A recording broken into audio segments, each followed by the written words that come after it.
present him for today, and the floor is yours. Welcome.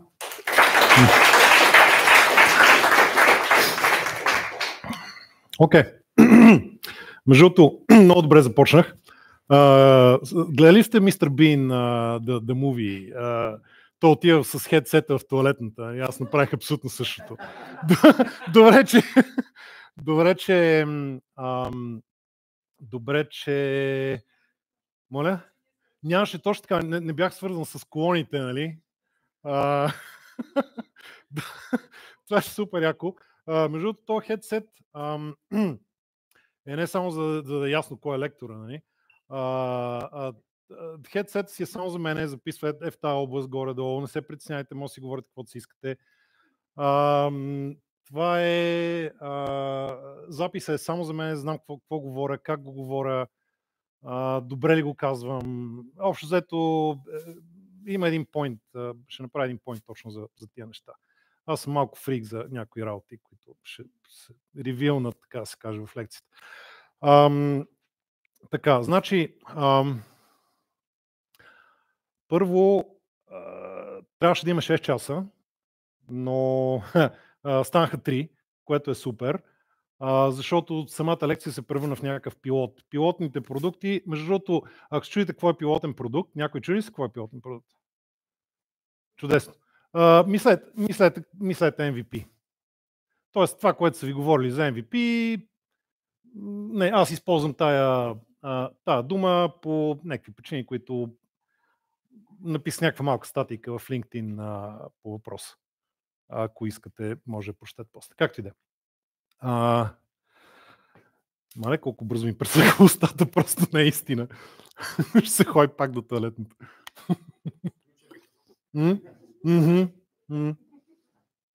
Да.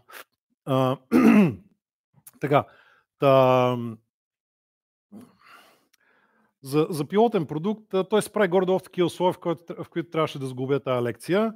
Изведнъж ресурсите са ти ограничени, нали, да кажем са 2 пъти по-малко, рануеят ти е, нали, да го кажем така, ограничен, имаш малко хора, да го кажем така, не можеш да направиш всичко. Нали, това е много важно за пилотните продукти. Оказва се, че е важно за тази лекция. Затова отначало заглавието беше How to Design, Build and Test Pilot Products. И имаше общо взето около 6 някъде концепции, такива интересни, да кажем вътре. Трябваше да урежа нещата, за които говоря,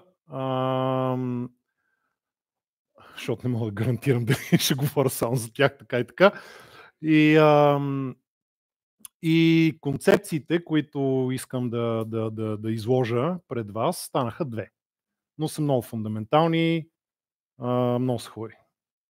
И може да са и много полезни. Така. Преди да почна да говоря за някакви работи и се чуете, Боже Господи, този човек на къде отива, нали? Ето, това е плана.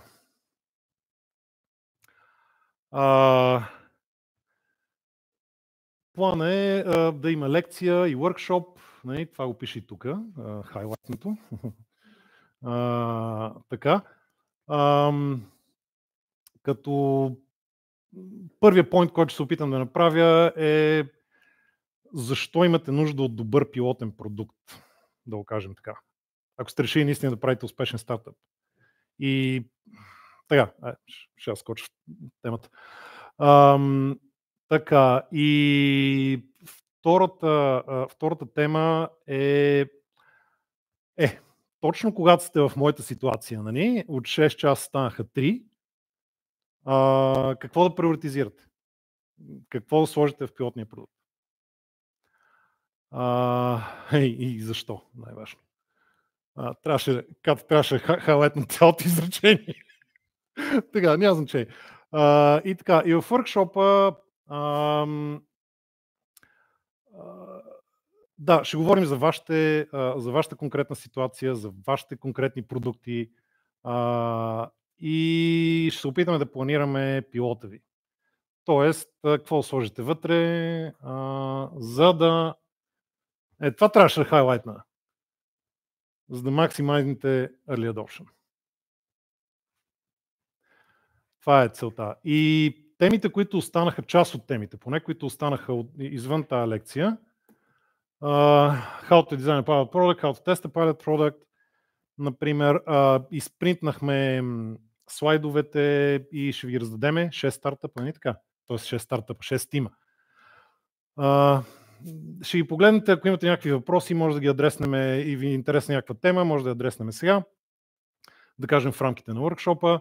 Ще гледам да остане колкото се може повече време за това. И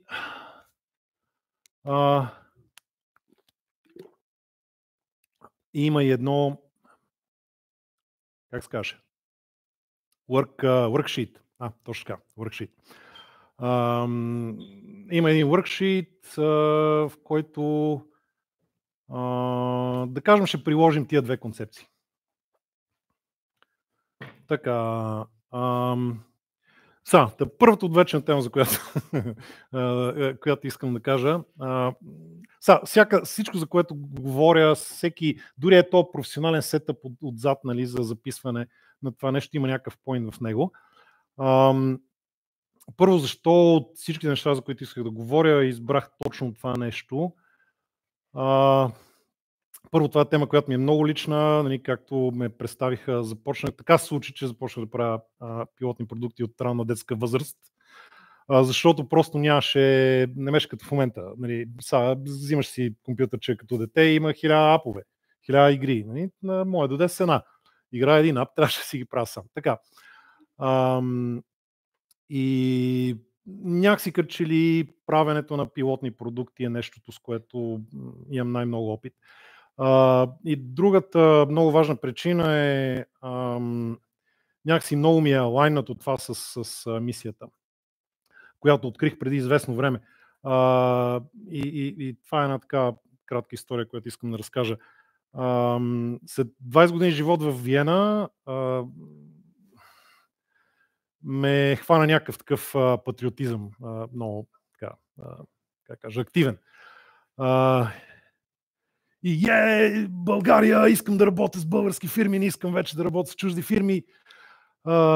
Български стартъп, и идвам тук и не познавам никой. Нямах никаква идея откъде започна. И среща ми съсед, Христо се казва. Им казвам така и така, чух, че си в IT. Нали, аз не познавам българската индустрия, българската стартъп екосистема. Ако може да ми кажеш някой стартъп, към който нещо там трябва да контрибутне към български стартъпи.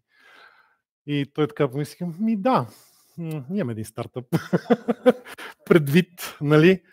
Да, сетихте се, че става въпрос за Христо Борисов, CEO-то на PayHawk. Само, че тогава те бяха много малки, много бедни и никой не искаше да работи за тях. Това е смисъл, запомнете тази разлика. Нали? В момента всеки иска да работи за тях. Тогава нямаше още продукт и бяха много, много трудни времена. Такива, каквито ви предстоят и на вас, ако решите наистина. Така че, как кажа, може би първият път, който искам да направя е въоръжете се с някаква идеалистична цел. Дори да гоните парите, което лошо няма, честно казано, нали, гледайте да имате някакъв идеалистичен драйв, който да ви прекара през... Поне този запис е само за моя... Нали, през целия шит, през който ще минете. Така че да, трудни времена, 9 месеца работех за тях, после трябваше да се върна към работа с големи американски корпорации, където се запознахме с Катя. И от тогава сме съдружници. Така малко да възстановя, как да кажа, финансовите щети. Смисъл, дигането на продукт от нулата е много, как да кажа, интересна форма на self-punishment. И трябва да се кефите на това нещо. Така, и другия поинт, който искам да направя тук с тази история за PayHawk е Както и да е, 9 месеца, нали, в най-трудния период, аз отивам обратно да работя за корпорации. След някакви месеци там или половин година, не знам, Христо ми се обажда по телефона и ми казва, че PayHawk е станал първия български еднорог.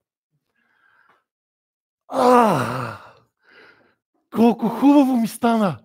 Просто наистина! Нямам думи. Имах чувство, че забравих, че са ми се родили деца, нали, че това е бил най-добрият момент в живота. Това се превърна в най-добрият момент в живота ни в този момент. Защото много як момент. Наистина. Сега се опитам да накарам да разберете колко як момент също това.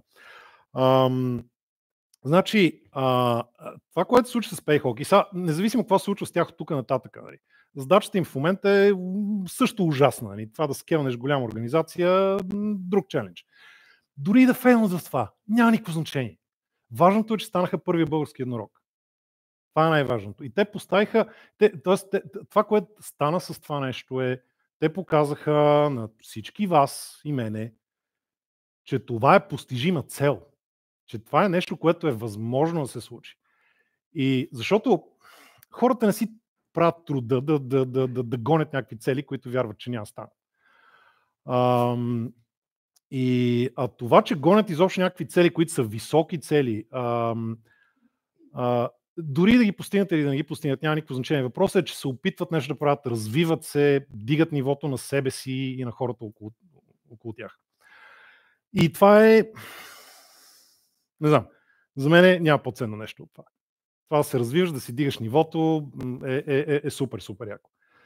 В тази връзка, например, моят персонален retirement план е малко never retire. Той има даже малко такъв, как кажа, movement някакъв такъв. Има напоследък. Хората не искат да се пенсионират. Баща не се пенсионира. Супер. Така, както и да е. Това е. Целта е постижима. Go for it. Много яко. Така. Сега да видим за какво ще говорим. Да. Между другото, да не се изненадвате от време на време, ще видите, тук съм си слагал бележки, защото наистина в последния момент се наложи да пренаписваме лекцията и има някакви неща, които не искам да забравя. Така, първата тема от лекцията, която не е импровизирана, е това. Какъв е контрибюшъна на пилотния продукт към успеха на стартъпа. И сега е времето да ви скажа, да го изтроим това с две пак така мои лични истории. 1998 година, година, в която Google лончва. Това е... имаше един social app тогава, ICQ. Не знам кой изобщо се... Чували сте за него? Ей! Ние ползвали сте го даже. Значи, имах огромни притеснения да го използвам това изобщо за пример, защото викам 98 година, Боже Господи, както и да е. Така, много хора нямаха компютри вкъщи, интернет вкъщи, аксесваха интернет от клубове. Това беше другото нещо, което... модем, да. Бип. Да, то звук не мога да го възпроизведа, но е в главата ми, да, ингрейнат така, много дълбоко. Такива времена бяха. И другите времена, работихме в аутсорсинг фирми. Това беше единственото. Май имаше един-два български стартъпа. Както и да е. Телерик, например. Един се сещам до тук. И един интернет провайдер Orbitel. NetInfo, да. Имах нещо с тях. Както и да е. Няма значение. Въпросът е, че аутсорсваме си ние като пичове. Идва при мен един бекенд програмист, Атанас, и ми казва, гледай сега, това е положението и всички искат да ползват ICQ, обаче тия, които са в интернет клубове, не могат да го инсталират, нямат install rights. Не е така. Обаче това, което има инсталирано по техните Netscape браузъри, вече се чувствам окей да ви дам подробности, между другото, за това. Ще го скипна това. Кати, не следиш времето? Добре. Така. Така, и той каза, обаче на Netscape браузъри, които са инсталирани по клубовете, има Flash 1. Flash 1 идваше с преинсталиран на браузъри. Flash 1 езика малко като Basic, Microsoft Basic за 8-битови компютри, който беше по стечение на обстоятелствата първият език за програмиране, който аз изобщо ползвах. Така, и той вика, ако направим нещо, т.е. клиента да е Flash 1, аз ще направя сървъра, ще го вържаме към ICQ и тия хора ще могат да си говорят по ICQ. What are we waiting for, така се каже. 3 седмици по-късно го направихме, аз дизайнах и изкодих клиента, той дизайна и изкоди сървъра. Orbitel го хостна и това си беше моя първи самостоятелен продукт и първата история, първия случай на very high early adoption. 10 000 регистрации имахме на това нещо, 4000 concurrent users, ударихме таваните първо на всички интернет потребители в България, сигурно бях 10 000. По това време 4000 пък беше concurrent users, беше лимита на сървъра. Супер яко, главозамайващо now what? В такава ситуация бяхме.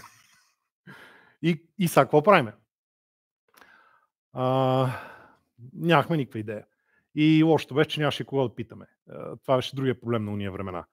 В момента, ако кажеш така и така, имам такъв, ударили сме тавана в Early Adoption, от тук нататък какво правиме? Ще има минимум 10 души, които ще отговорят. Проблемът ще бъде по-скоро на кой да вярваш. Тогава нямаше кого да питаме и това, което се случи, бавно. Това си умря. Което беше много травматично, трябва да призная. И аз прекарах следващата година в много мислене.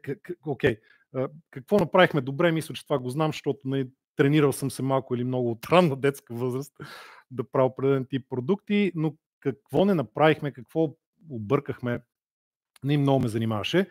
И тъкмо горе-долу го фигърнах аут и дойде следващото opportunity. Заминахме един екип от 4 българи сигурно в Виена да джойнем един австрийски стартъп. Много добре финансиран австрийски стартъп. Безумно добре финансиран австрийски стартъп, който съществуваше вече 3 години. Имаше IPO, даже бяха пуснани, акциите им бяха 1 евро, продължаваха да се стоят така. Защото нямаха продукт, който да блесне, да го кажем така, който да ги сложи в headlines на австрийските финансови бизнес newspapers. Така.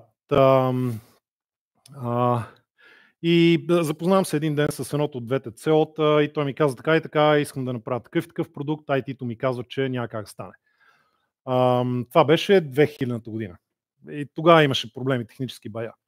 И аз казвам, като всеки българин, който отишъл да работи в чужбина, аз това мога да го направя. Аз това знам как да го направя. Ще го направя, не е никакъв проблем. Истината е, че голяма част от солюшъна го взаимствах от това, което бяхме направили преди това. Но той не трябваше да го знае това. Имаше достатъчно креативни солюшъни вътре в това. Всяки подробности по този продукт и така нататък, има част от него в един слайд по-назад. Ако някого интересува, моля, дето се вика approach me, ще ви разказвам всичко. Това е ancient history, има просто някакви неща, които и до ден днешен въжат.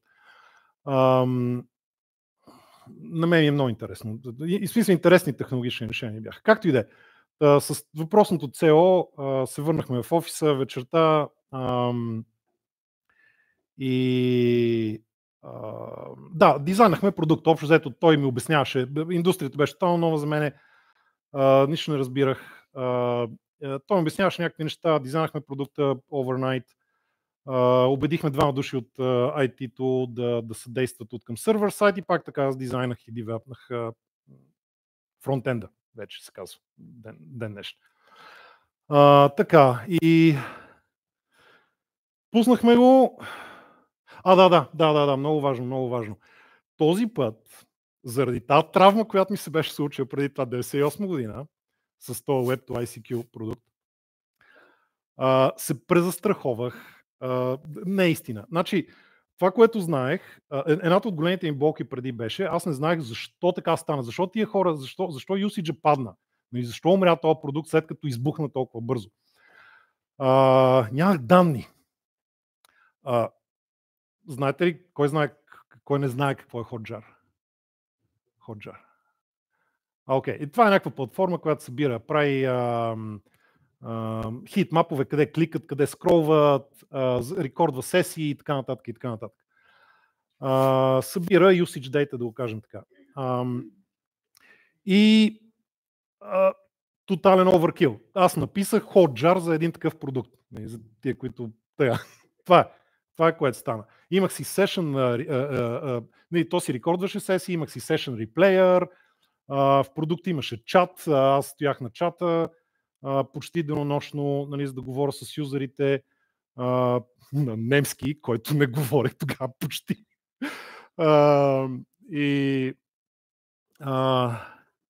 Така, изобщо станах някакъв фрик на събиране на данни. Това е причината да е за този хедсет. Нали? Това е което прави в момента. Интересуваме какво ще кажа, как ще го кажа, дали това е най-добрият начин да го обясна, разбрали ли сте го, какво мога да импрувна, да подобря, мерси. Между другото, Алекс трябваше да е на английски, ама се отказах. Много да го да идея. Така. Те за това. Събирам данни. Това е което правя. Това е което прави в момента. Така, събрахме страшно много данни. Да, Early Adoption пак така. Трудеров. Продуктът беше интересен, необичаен, да го кажем така. Early Adopterите, голямо забавление падна за тях.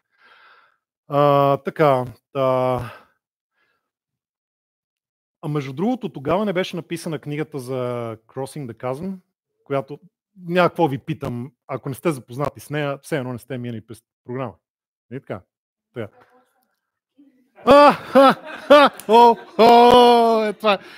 Значи, ето ви една такава мини тема, нали? Всичките ми assumptions до тук за това какво знаете и какво не се оказаха грешни. Така. Така. Значи, какво стана? Защото събирах толкова много данни, беше ясно хората какво ползват, как го ползват, дали го ползват по някакви начини, които ние не сме предвидели, да го кажем така. Какво не ползват, какво им харесва, какво не им харесва.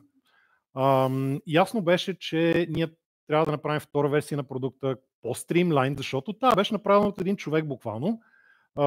Най-малкото от има се оплаши, Боже Господи, той е българина неандерталеца, ако го бутне някой автобус, ние отиваме. Ние тъкмо направихме фирмата, избухнахме и никой не знае това как работи. Нали? Тоест, имаше 1500 причини, защо трябваше да се направи версия 2 по-стримлайн. Най-яката причина беше, че версия 2 трябваше да прескочи този казм между Early Adopters и Majority. Обаче, ако не знаеш какво се харесва, кое е някакси фундаменталното в пилота, което е грабнало хората, и какво можеш да оставиш, какво е добре да оставиш и какво е добре да промениш, го нямаш тия данни, общо не знаеш какво правиш.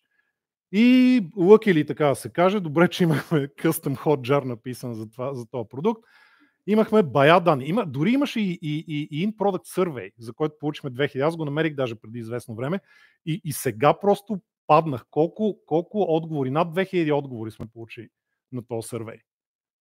Значи при conversion rate средно 1%, може да си представиш за какъв early adoption става въпрос. Не ме кажете, само го смятам. Така.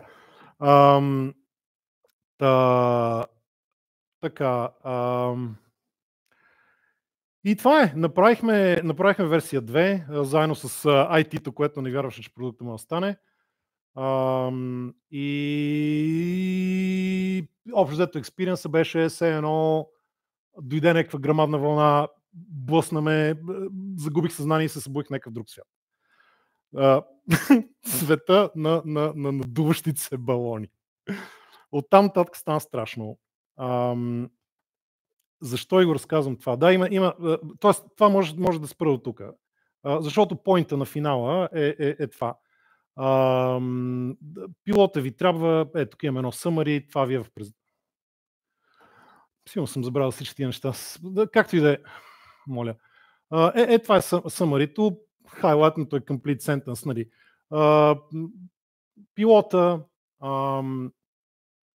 ви трябва да получите high early adoption, да го ползват много хората, да съберете страшно много данни и фидбек, за да знаете как да направите продукта, следващата версия на продукта, за да кроснете chasm between early adopters and majority. Това е поинта, но как съм за времето? Окей, файн. Зле сме с времето. Моля? Да, въпроси. Окей, чудесно, перфектно. Не, това въобще не му обръщате внимание, това е мой проблем, това не е ваш проблем.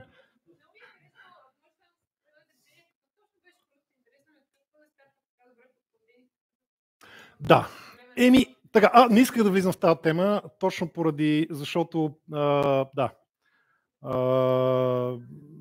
първо не знаех на кой ще му е интересно и след това тя си е rabbit hole. Моля? Може след лекцията. Окей, ако има повече. Не, супер. Така, супер, чудесно. Тъкмо това ще ме доведе много естествено в историята за балоните, които и Кат иска да я разкажа, защото има там 2-3 много яки поинта. Значи, фирмата се казваше betandwin.com. Ясно коя е индустрията, нали така? Вече. Така. Иска да дигитализират нали, спортните залагания и казиното вече беше на интернет, така и така. Фирмата стана bwin.com, след спонсорира AC Милан, Реал Мадрид. Благодаря много, защото аз бях тотално нов за тази индустрия, наистина. Тоест, до някаква степен това беше някаква валидация, че нещата, които бях научил за това как да правиш добри пилотни продукти, така да имат early adopter, са приложими в каквато и да е индустрия. Не е необходимо да си някакъв експерт в нея.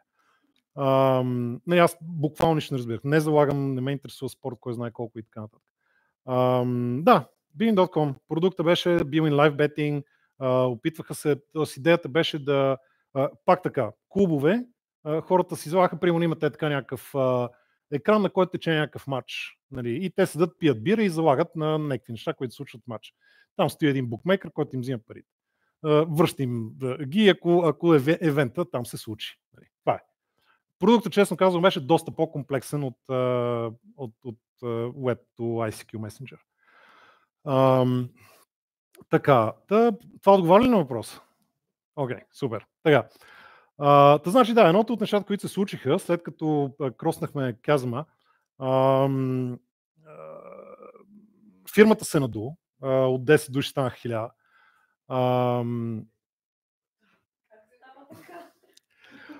Значи, вижте, интересното е, случва се за някакъв период, примерно 6 месеца, нещо такова, не знам, максимум година. Може и 3 години са. Въпросът е...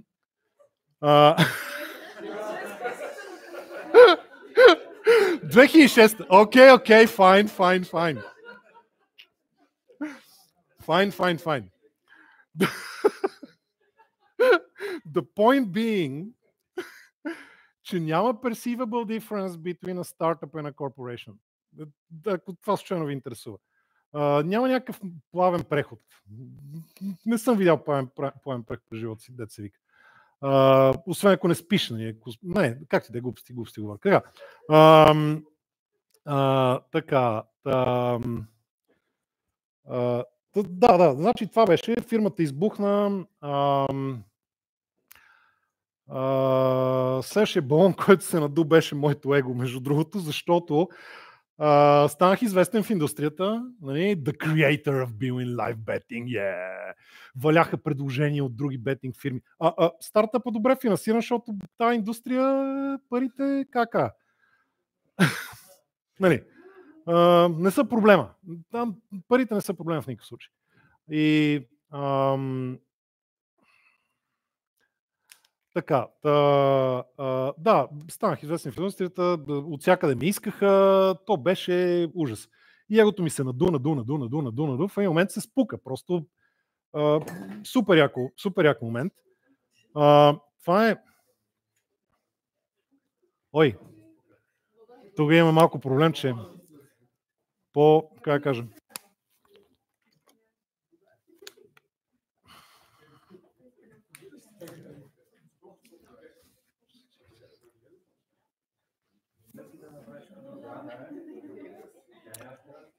Да. Ламинат с фаски. Не бързаме изобщо. Вижте какво, ако не стигне време за workshop, аз ви обещавам, че ще ви обърна внимание по друго време, ако искате, нали, на продуктите и така нататък. Така че отговорността е моя. Така, оправихме ли се това малко проблем? Се върнем на моето его.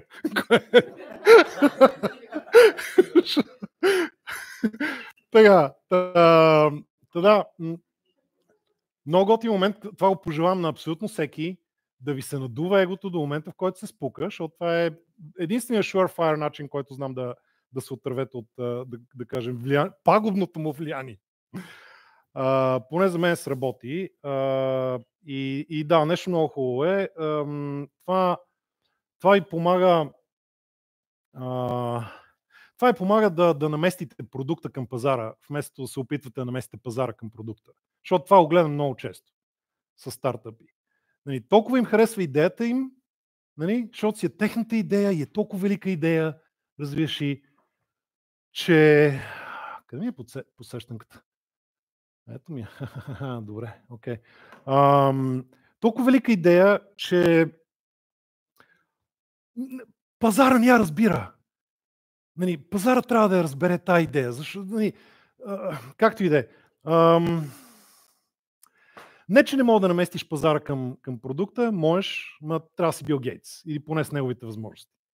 Нали, ако не си, единственият ти шанс е да наместиш продукта към пазара, т.е. да не се атачваш толкова към идеята. И между другото, едното от нещата, които и помага да постигам някакви consistent резултати, защото тази история с пилотните продукти продължава и до ден днешен, е това, че не обичам да работя върху собствени идеи. Да не се атачвам към тях. И аз просто това не вярвам колко ми се е спукало егото.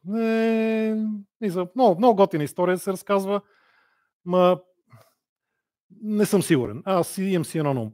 Много добре се работи върху чужди идеи. Идеите просто нямат никакво значение. Най-важното е opportunity, това ще го видите някъде в по тия принтаути, бонус слайдовете, там има един, който е Building a Product, the Big Picture. Той започва не с идея, започва с opportunity. Много важно. Тоест идеята може да се промени, ако обаче сте прави за opportunity, всичко е точно. Плюс това има една връзка между opportunity и типа продукт, който правите, което е всъщност истинската част, за която искам да говоря. Така.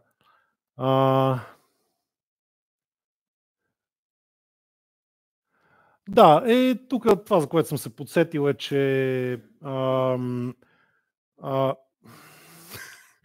това си обсесив компулсив си е живо наказание, но blessing and a curse. Първият път, като се провали продукта, защо се провали? Този път, като успя, нали, защо успя? Така че, нали, аз чуих, окей, сега това доколко беше късмет, доколко някакъв unfair advantage, защото аз се занимавам с това от ранна детска възраст, нали? И имах някакво интуитивно разбиране за някакви работи. Опитах се да го превърна в по-формално разбиране, така че да стане дори някакъв knowledge и система, която хем аз да ползвам. Тогава не мислих за това, обаче само мисля за това как бих могъл и да го предам на другите. Понеже български стартъп е. Така.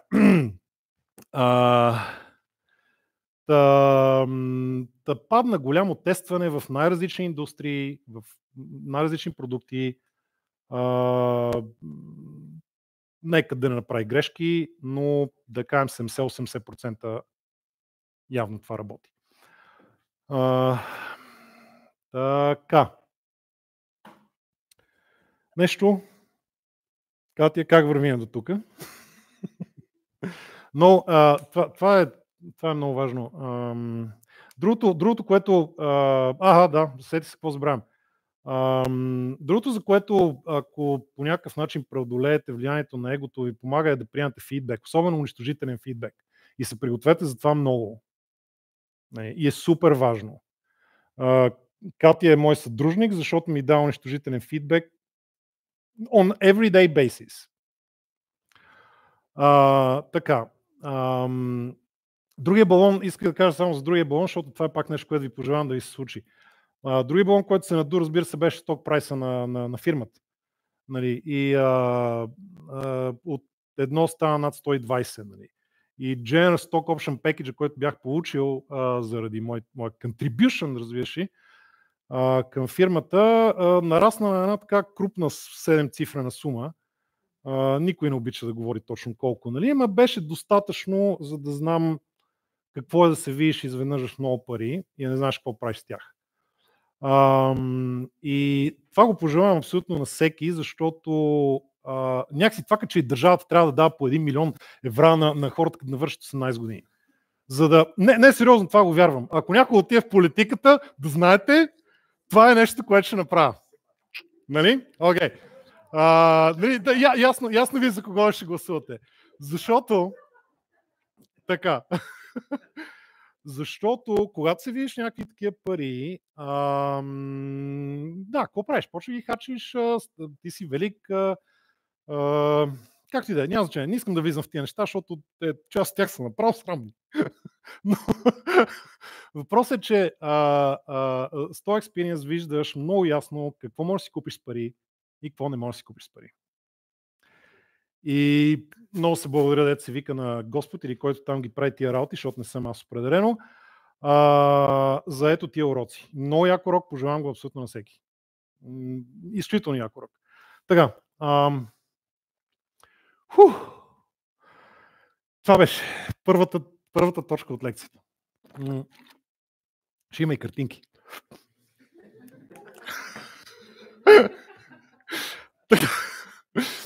Така, за които си спомням много добре каква ми е бележката. Какво стана с кликъра? Трябва да ви подготвя. Така. Моля? Да.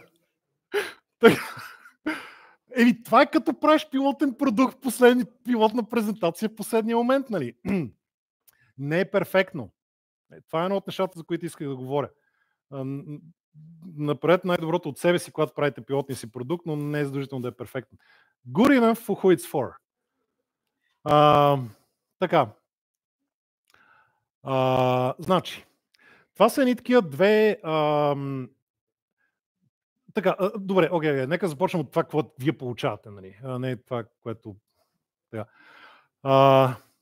Втория голям проблем... Не е страшно.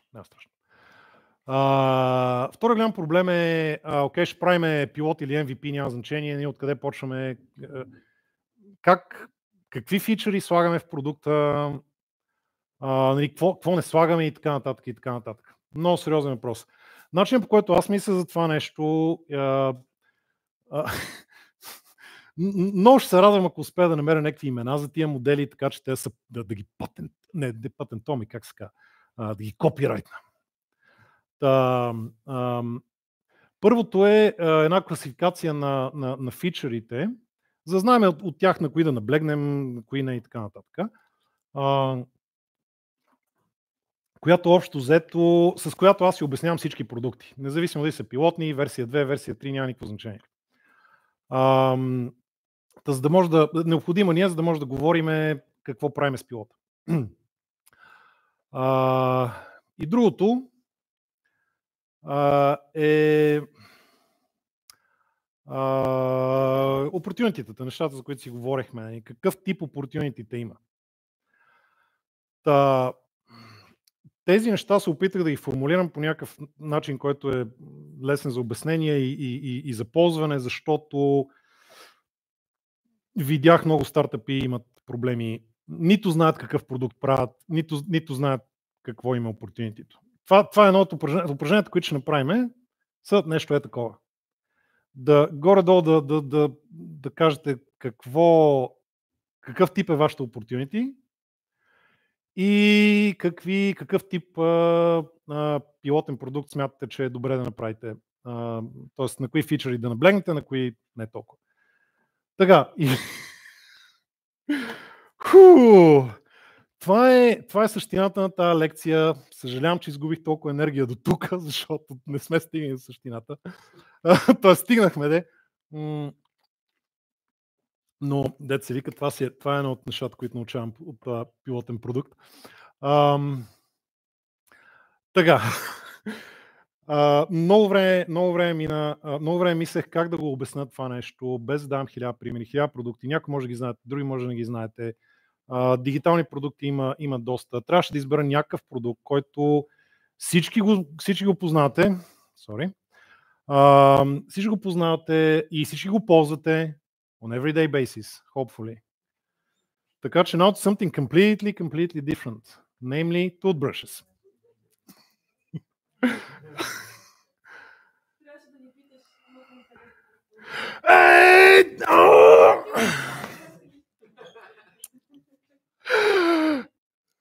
Катя е виновна, защото не се е сетил за това.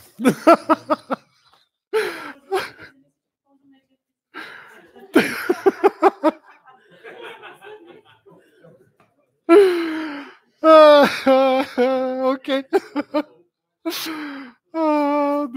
Добре. Много хубаво, че се смеете, де. Много хубаво.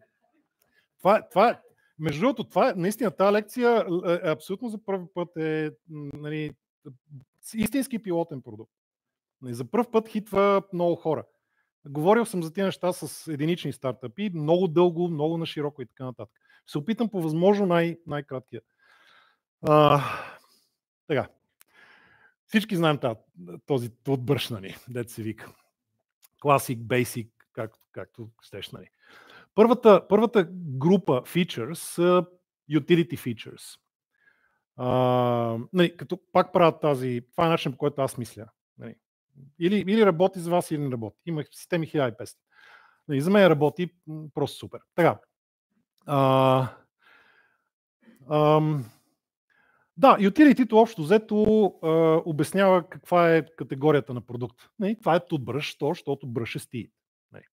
Това е нещо, което прави. Работата, която върши, да го кажем така. Нещо, за което е полезно. Сега аз тук си поиграх да напиша една университетска формална дефиниция на това какво е utility, която да му убиеш не мога да изрецитирам на ум. Но поне много мислене падна по нея. Затова ще трябва да си изчета. Нали, това е reliable and consistent performance of useful and measurable environmental transformations. Jesus. Mouthful. Трябва да е reliable and consistent, иначе не е utility, иначе е някакъв side effect, да го кажем така. Нещо, което не е... Моля? Не, да, абсолютно. Не е reliable. Никът не е reliable, какво правиш?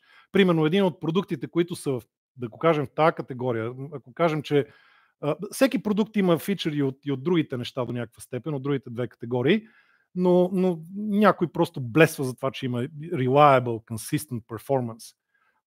Примерно, австрийска компания GOG. Нали, GOG се наложи на пазара, съжалявам за тия, които тотално не се интересуват от оръжейната индустрия. Нали? Но GOG е пистолета на австрийските полицаи, а някакви други американските полицаи в интерес на истината, защото е reliable and consistent. Нали? Това е грозен, неудобен, нали, ъглиест. Да. Нали, да го кажем така, нищо кой знае колко специално, обаче reliable consistent. Така. Useful, ясно, трябва да има някаква цел. Нали. Искаш си измиеш за бит.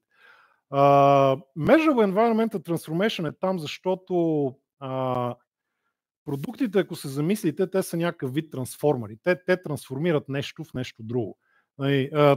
Позволих си да добавя... Това го няма на слайда, който съм качил. Не значение.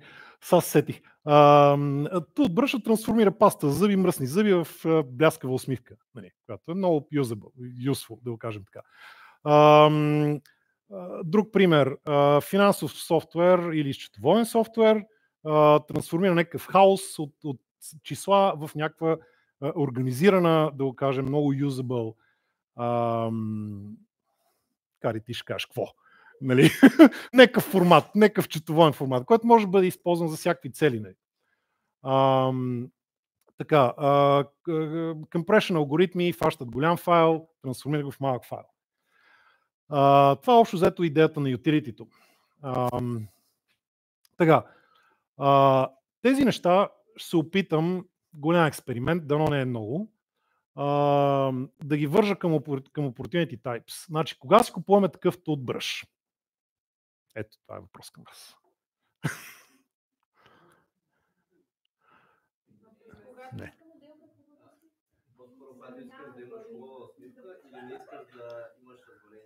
Окей, фейл е мой.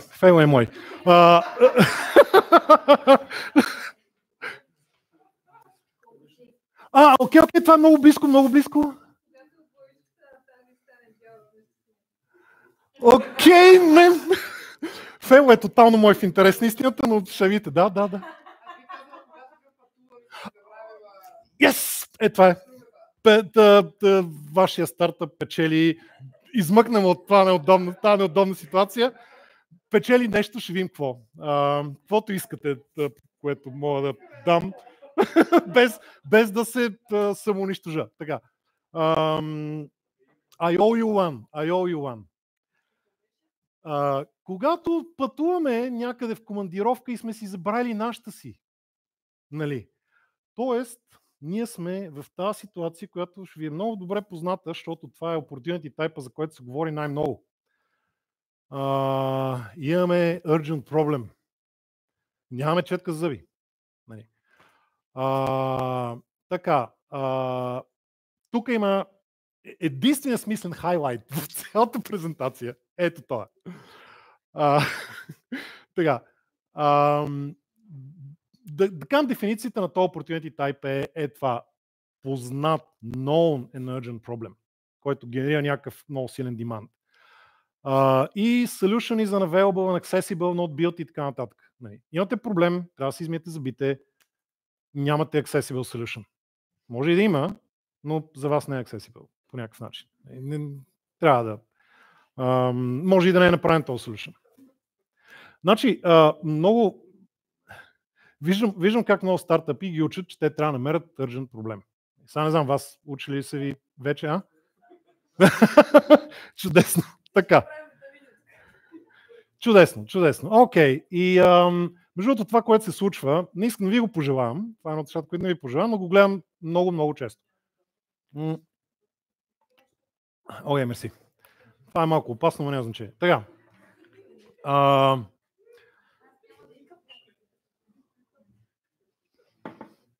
Това, което виждам е... И сега, фейла тук моя е, че не виждате другите две неща. Значи, ако бяхте видяли другите две четки за зъби, ще ви стане много ясно тази четка в какви ситуации ги ползваме. Значи, стартъпите, понеже ги учат urgent проблеми и така нататък, те правят нещо, пускат го, никой не го ползва. Те нямат urgent проблем. Ние се надявахме да намерим urgent проблем някакъв. Голям. Нали, никой не го ползва. Те затова не го ползват, защото нямат urgent проблем. Да, окей, нека кажем, че е така. Те са всъщност в една друга opportunity type, което е последното. Но, както и да е. Така, всъщност, и това е един от рисковете. Аз говоря за две неща едновременно. За feature types и opportunity types. Следващата четка отговаря на следващите репрезентира следващата група features. Точно така. Това е като почнеш да работиш и взимаш вече пари, да го кажем така, нали? Си купуваш, почваш с това, защото, нали, не знам, той има и други електрически. Ето това е, гледай, does most of the job for you. Супер яко е това. И затова тази категория features се казват efficiency. И тази вече, т.е. utility-то остава едно и също. Пак brushes teeth, само че го прави по-efficient. Тоест, става първо, трябва да четкаш като изоглавен. Тази натискаш на копче и само я разхождаш така през зъбките. Нали. Яко. Много яко. Така, значи имаш едно такова усещане, че някой работи за тебе.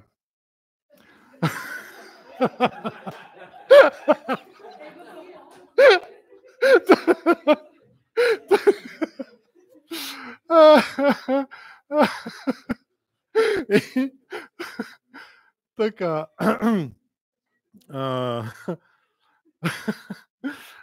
Добре, това и аз не го очаквах.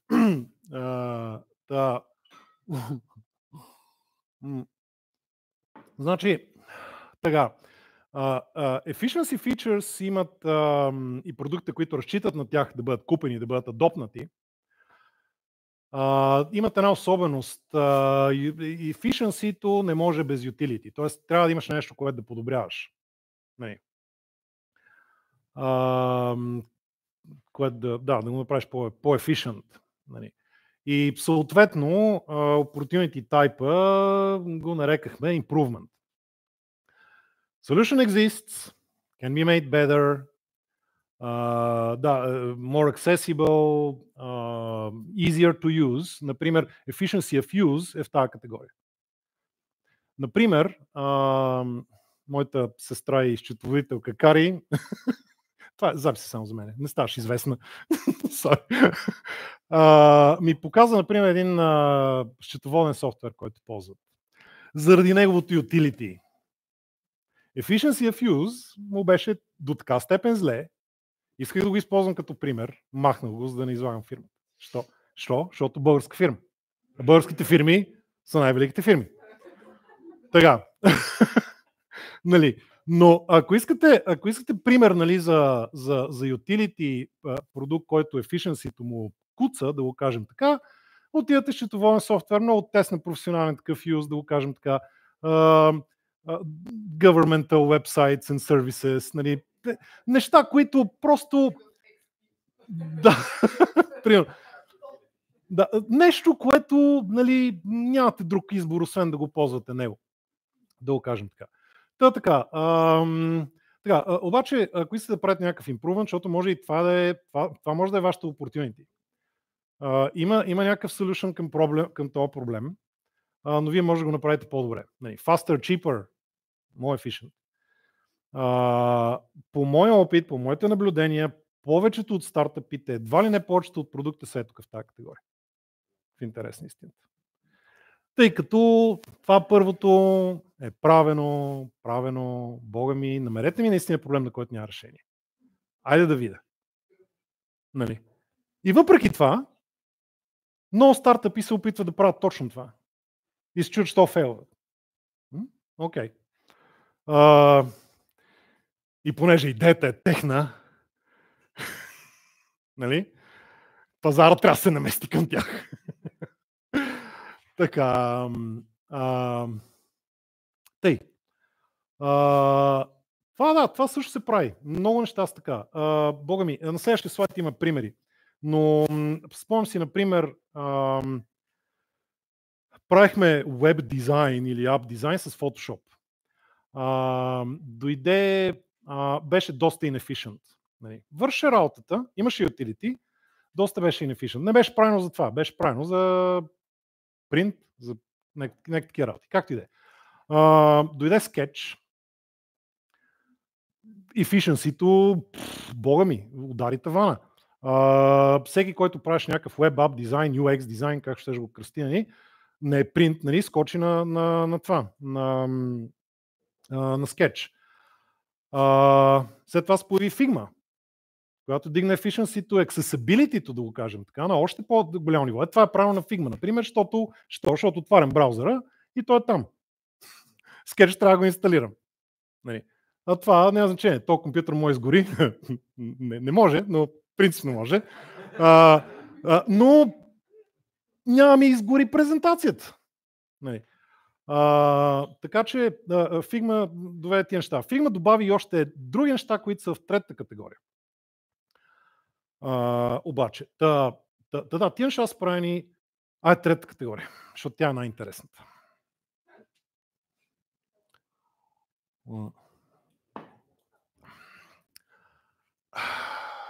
Welcome to the spaceship of toothbrushes.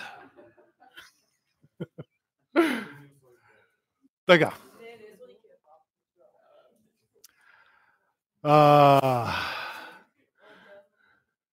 Така, значи.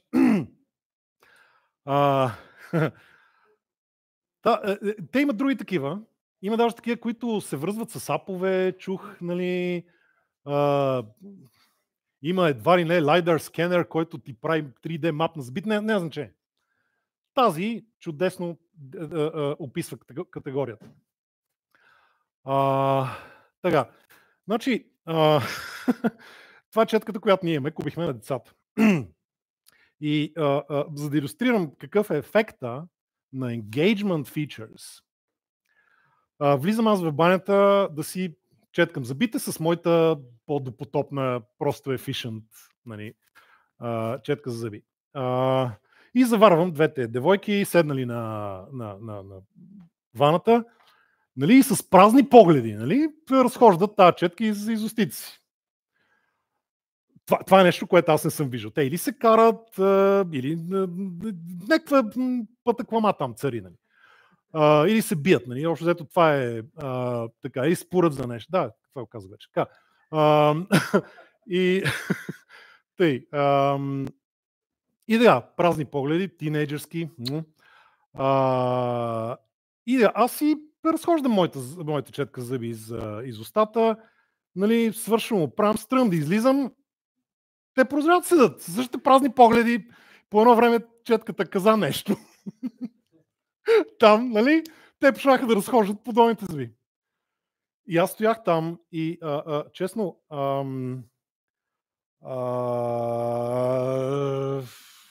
окей, направих някакъв simple math, или алгебра беше, или аритметика, или беше, кое беше. Викам, боже, тези деца прекарват 5 пъти повече време с този продукт, отколкото аз с моя. Нали. Що? Много добър въпрос. Това нещо ги енгейджва с някакъв фидбек, дава им някакви achievements, дава им цели. Нали. Фидбека е супер як. Това нещо се усмихва, когато си свършиш разходката, нали, мръщи се, нали, когато не го... Така. Да, примерно когато не я правиш подред, да, нали, знам ли. Нали, и те не искат да четката им да бъде тъжна, нали. В никакъв случай. Така.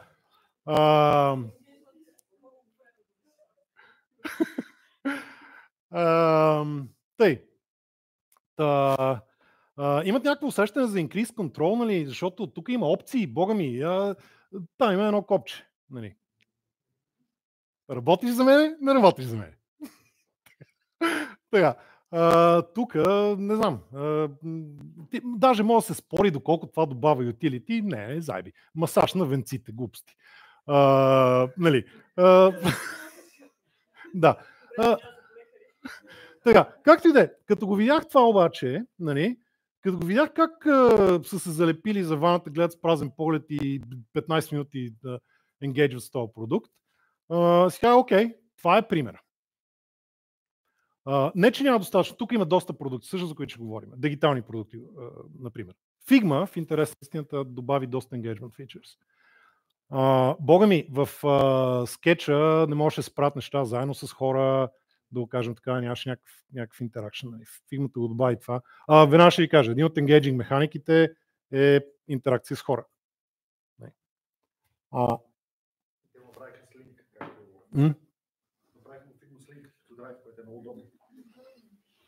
Не знам какво е това, но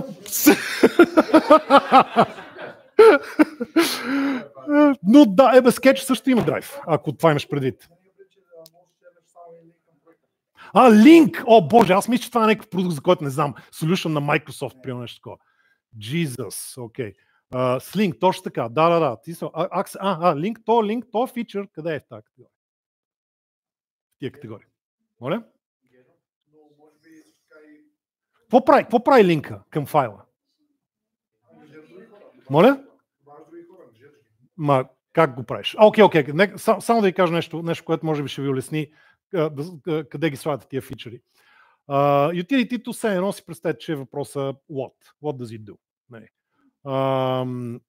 Efficiency-то е how does it do it? Да го кажем така. Engagement е някаква форма на why. Защо ще го ползвам този продукт все едно пред някакъв друг или защо ще го ползвам по-дълго време, най-вече и така нататък. Това линк, защото какво трябваше да стане, за да шернеш някакъв файл с скетч файл, да кажем?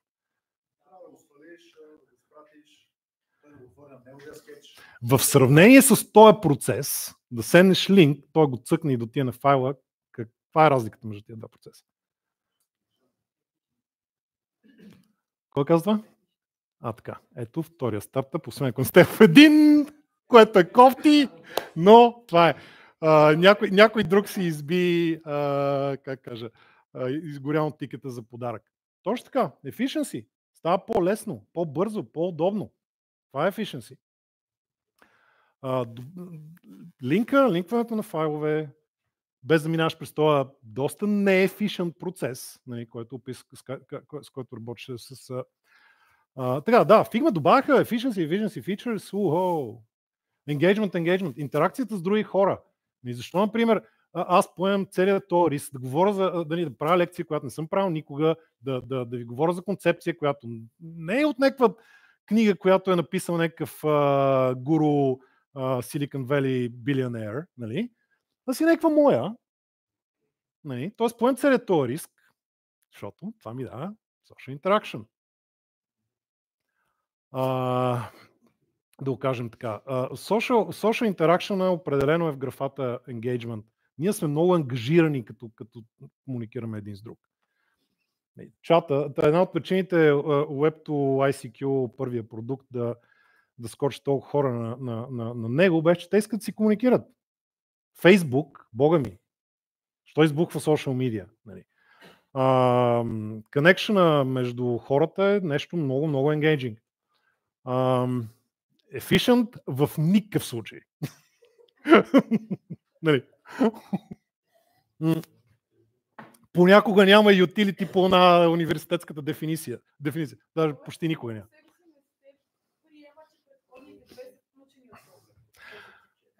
Не. Да. Не се приема. Тоест много добре, хубаво е човек да мисли да слага фичерите в някои от тия категории. Нали?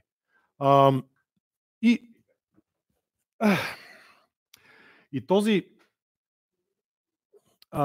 това е, например, начин да опишеш продукт. Нали?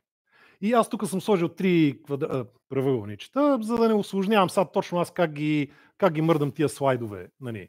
Защото има различни подходи, да го кажем така, по които човек може да го прави това. Ето, продукт има някакъв базов utility, защото не може да готви, не може да пере, нали, в такъв смисъл. Нали. В случая това е абсолютна скала, да го кажем така. Нали, efficiency-то му е така доста голямо, защото това е поне половината от работата. Върши за тебе. Търкането от нея бая енергия. Това го разходиш само е нищо. Според мен 60-70% от енергията ти спестява това нещо, която харчиш. Енергията, която ние използваме хората за да правим каквото и да било, нали, за да извършваме каквато и да е дейност, е всъщност много такова basic currency, да го кажем така. Това е част от една друга концепция, но няма значение. Така. Тук така, значи ясно, казахме за social engagement, нали, казахме за Facebook, например. Има, например, една фундаментална. Примерно, ако аз като се чуда, какъв engaging механик да сложа тук, поне съм разбрал още продукта, но но от някъде трябва да почна. Трябва да го направя engaging, защото смисъла на бенефита на engaging features е децата на ваната прекарват повече време с продукта. Това е. Тоест, за да събера аз данни от пилотен продукт, той трябва да е engaging. Той може да има utility, може да има efficiency, но много искам да слагам някакви engagement features, така че който тръгне да го ползва, поне да го ползва дълго време. Така че да събера данни. Заради една травма 98 година. Така, там никакви данни в интерес на истината тогава, абсолютно никакви. Освен там по сървъра, някакви неща, които... Да, както и да е. Така, това е смисъл. И сега, opportunity type... между другото, сега сетих, че забравих нещо съвсем в началото.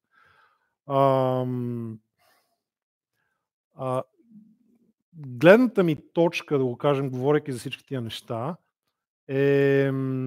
аз имах два интереса и продължавам да имам тия два интереса до ден днешен. И това са технологии и хора.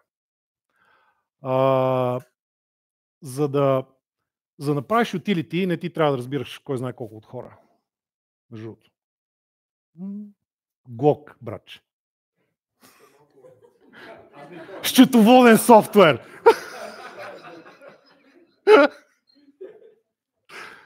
Така. Даже до някаква степен ти помага да си психопат, ако правиш ютилитариен продукт. В смисъл? Не, наистина. Като тия на някой наистина какъв правителствен, governmental сайт, не можеш да пуснеш нещо такова без да мразиш хората. Абсурд. Абсурд. Така. Тъй. От другата страна, engagement, за да направиш engagement features, you better understand people. Как ползват продукта, какви нужди имат, фундаментални, да го кажем така. И тъна. Това е, което прави някакси тия фичъри малко трудни. Например, много хора, много стартъпи, с които имам взимане-даване, те виждат utility, определено. Прави това, прави онова, решава той и то проблем, супер. Efficiency виждат. Efficiency се вижда. Не е някакси лесна концепция да е граснат, така да се каже. Почне да говориш за такива неща, обаче за тях влияш някаква езотерика, някакъв magical thinking, нещо, което... Да. Каква му е ползата от това?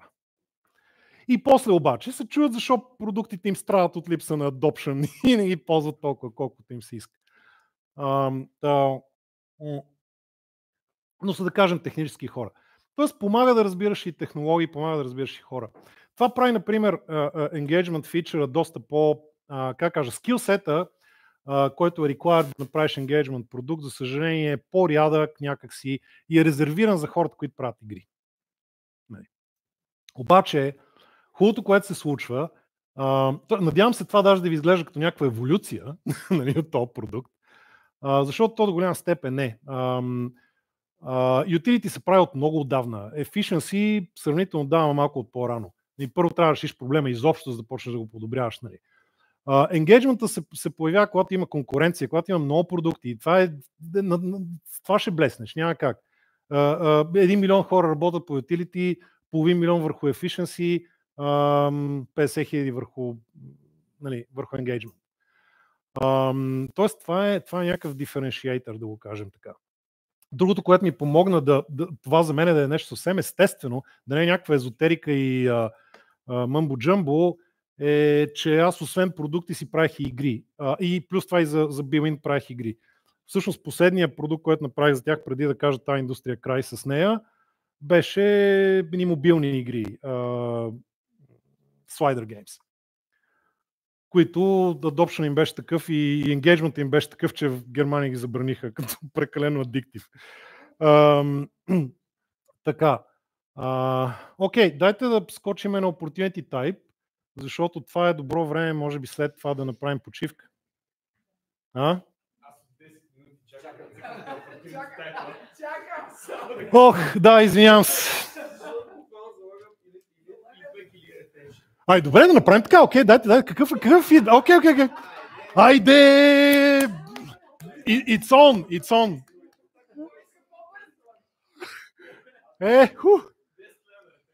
Тогава, не. Това е opportunity type. Тоест, значи opportunity какво е? Opportunity е ситуацията, в която сте. Това ви е market opportunity, да го кажем така, нали? Нали, или знаете, затова този highlight, дед ви казах, че единственият наистина смислен в това, known and urgent, или знаете някакъв проблем. Така, само ще се опитам да мина през другите. Значи, първият opportunity type, например, попаднах на една фирма Anduril, мисля, че се казваше. Някакви пичове. Мисля, че CEO-то е този, който беше направил първи Oculus VR headset-а някакъв. Фанал някакви пичове от Silicon Valley с цялата и там методология и agile и не знам си какво си. Нали? И какво направили? Отишли в дефенс сектора. Нали? Да правят оръжие за Пентагона. Смарт оръжие, дронове и такива неща. И каквото беше там български. Така, обаче, за да ти кажа Пентагона какви са му urgent проблемите, какви проблеми имат войниците нали, там по техните мисии, ти трябва да си тръстен, ти трябва да си governmental contractor. Нали. И те са взели, т.е. в момента, в който наистина започне да работят върху такива неща, те са спечелили governmental contract за 1 милиард. Нали. И тогава вече, когато са trusted partners, тогава хората от Пентагона идват и им казват, имаме такъв и такъв urgent проблем, който не го казват на други. Нали. Много от проблемите тук просто не са ясни. Аз не казвам, че проблеми не съществуват, нали? Но те не са known. Не знам това доколко ще ви даде хинт да познаете последната категория, но така. Тук предимството на това си в improvement да ти е opportunity type е, че имаш visible конкуренция. Нали? Знаеш кой какво прави, докъде е стигнал и горе-долу имаш някакви идеи. Зарко, между другото, Зарко ли беше имаше една лекция, пак така към Ейбъл, за PMF. Той даде пример за един продукт, който са правили в Телерик, който е перфектен пример за това. Те какво направили? Копирали някакъв B2B, някакъв продукт, копирали го едно към конкуренцията. Обаче конкуренцията, това е съвсем viable, честно казано. Нали, нищо лошо няма в това. Копирали го, същото utility, нали, на core продукта, да го кажем така, горе-долу същото efficiency, може би са подобрили малко, да кажем, някакви usability, да кажем, нали, но това, което са подобрили, видяли, че техните help tutorials са голямо дърво, нали, само снимки, нищо не се разбира от тях. Тоест хората, когато тръгнат да търсят как се работи с този продукт, нали, удрят някакво много сериозно inefficiency. И какво направи? Те направи супер яки туториали. Хванали UX тима, нали, да им направят много джиджани, много usable, нали, много яки такива туториали, които драматично, така се каже, инкризват efficiency-то на този продукт. Както и да е, айде да не ви мъча.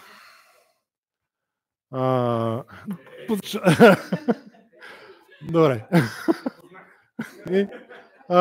Така. Значи, това е ситуацията, в която има solution на проблема, efficient solution exists, обаче има някакви скрити или unaddressed needs, да го кажем така.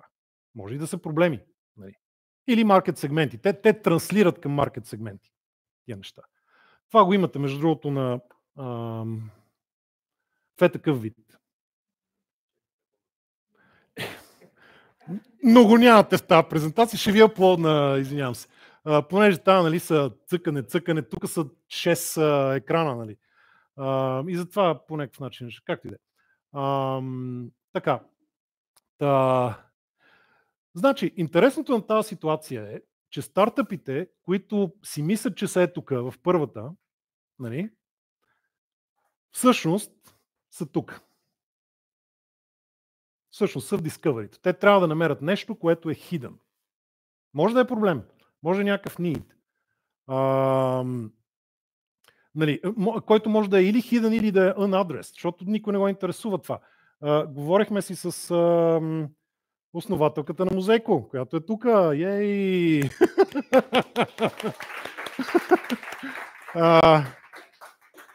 И ще се опитаме по някакъв начин да решим някакви нужди на родителите, да го кажем така, чрез децата им, които никой не им обърна внимание. Там ще има и engagement, там ще има и efficiency, да го кажем така. Но става въпрос за някакви hidden, някакви unaddressed needs. Между другото, това нещо, за да го разберете, как се подхожда в такъв случай, т.е. аз ще го обясна това, но има единствения ресурс, който аплоднах, беше линк към едно видео. Дейвид Русенко, в смисъл беше някаква руска фамилия, Русенко мисля, че беше. Дейвид Русенко разправя за неговия си там Silicon Valley стартъп.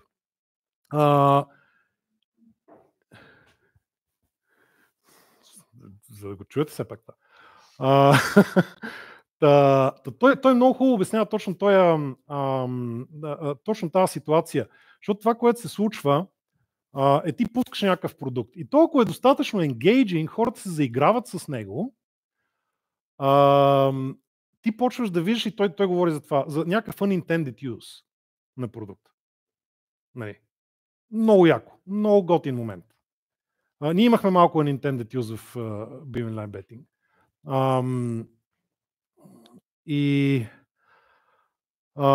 Тоест, дори продукта да няма кой знае какво utility, дори да няма кой знае какво efficiency, ако е достатъчно engaging, и такива продукти между другото има. Ще ми кажете дали искате да направим почивка преди да дам пример. Точно съм такъв продукт. Супер известен record-breaking adoption rate. Ще ви питам кой е. Така. Вече знам. Така. Значи, кой иска да кажа? Да, когато продукта е engaging, fun to play with. Между другото, едно CEO на един стартъп ми каза нещо, което аз му казах, вика, ти пича, откъде го знае това? Сигурно го прочел някъде. Но ме уби с това изречение. Той каза, искам продукта да е толкова fun to play with, че дори и да не им трябва да го ползват. Това беше едно от най-умните неща, които бях чул от CEO. Супер яко. Точно за това става въпрос. Толкова да ти е готино се заигра. И това, в интересен съм, това работи за всякакви продукти. Не си мислете, че примерно ако правим финансов софтуер или нещо друго, супер сериозно, енгейджмента не работи. Глупости работи. Бога ми, хората го правят това за language learning. Тук имаме юзери на Duolingo. Така. Duolingo изглежда горе-долу така. Нали, като product breakdown. Нали.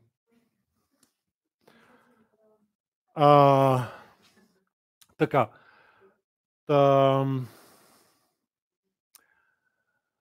Още нещо ще да кажа. Може.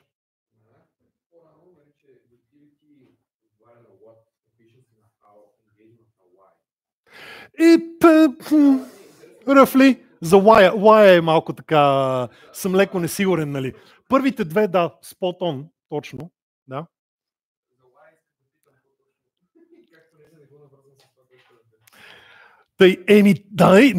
Да не забравяме, че това е езотерика и magic thinking, нали все пак.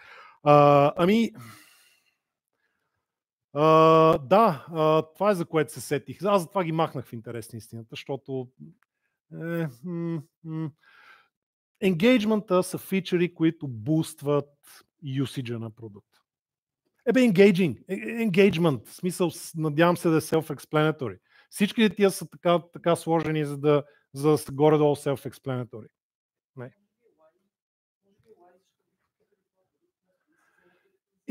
Да, това, ако да кажем all things being equal, ако продукта на competition има същото utility, подобно efficiency, обаче този е по-engaging, ами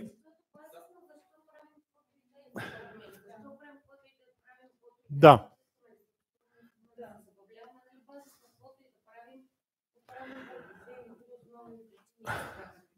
Така, да.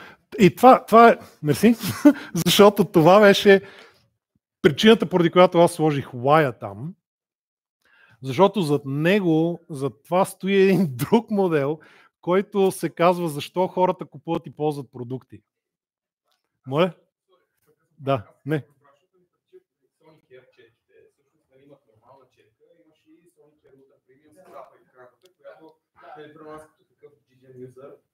Предпочитам да гледам на Apple, да съм си избил горен десен ляво къпник и така. Да, това е. Може да купиш само единствено на топ серията и на Sony Carry.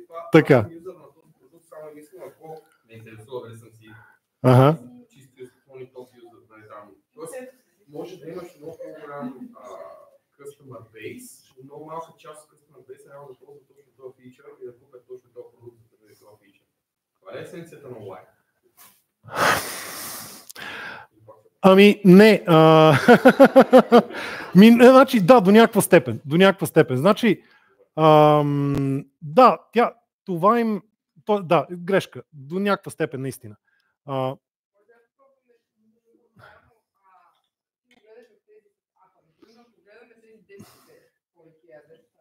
Реално там песнички неща държат енгейджмента. Защото така или иначе децата е много трудно да им се задържи вниманието. И те по този начин, реално добавяйки още и още такива sugar on top, много добре им задържат вниманието и затова работи. Защото ако беше без тия песнички неща, не ще могат да задържат вниманието, да ще работи и да ще се интересуват всички.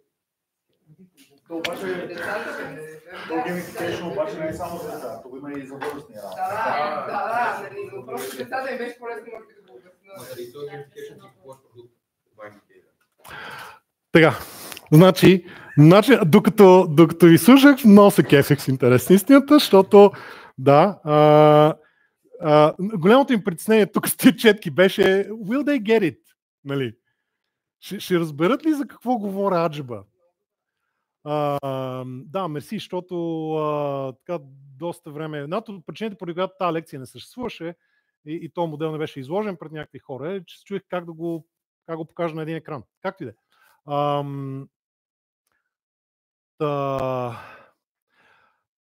Why отговаря и на двата въпроса. Тоест, някакви такива фичери, те могат да бъдат причини да си го купиш. Те всичките могат да бъдат, честно казвам, причини да си ги купиш. Нали? Но тази е диференшиейтър в случая. Нали? И съответно, но това, което важи още повече е защо го ползваш по-дълго. Нали? Което пак до някаква степен може да аплайва и до другите неща. Нали, е това, което казах, например, че като използваш електрическа четка, имаш чувство, че някой работи за тебе. Нали? Това е филинг, честно казано, по-скоро би го сложил в engagement фичерите. Тоест, причината те да са обяснени по така, това не означава, че тази четка няма engagement features. Има. Ето, току-що намерихме един. Нали? Това усещане, че имам роб. Нещо е такова. Просто тази има повече. Защото тази има енгейджмента на тази, ама има и добавен такъв. Непрекъснато, докато си говорим с тези неща, ще сещам за нещо, което съм забравил и като влезем в темата и го забравям пак. Много яко.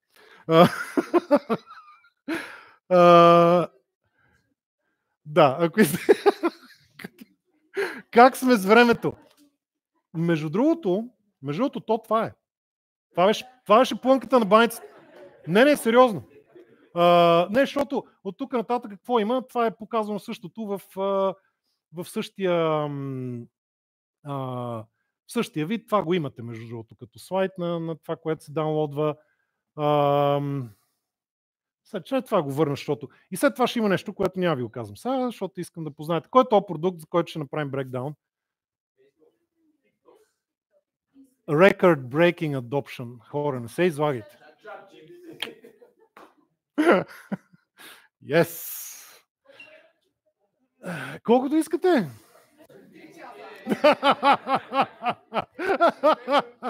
искам нещо да питам. Да. Това е супер интересно, че трябва ние горе-долу с нашата идея, а може би точно до там стигнахме. Ние първоначално имахме идея да правим event-based platform. So, community-based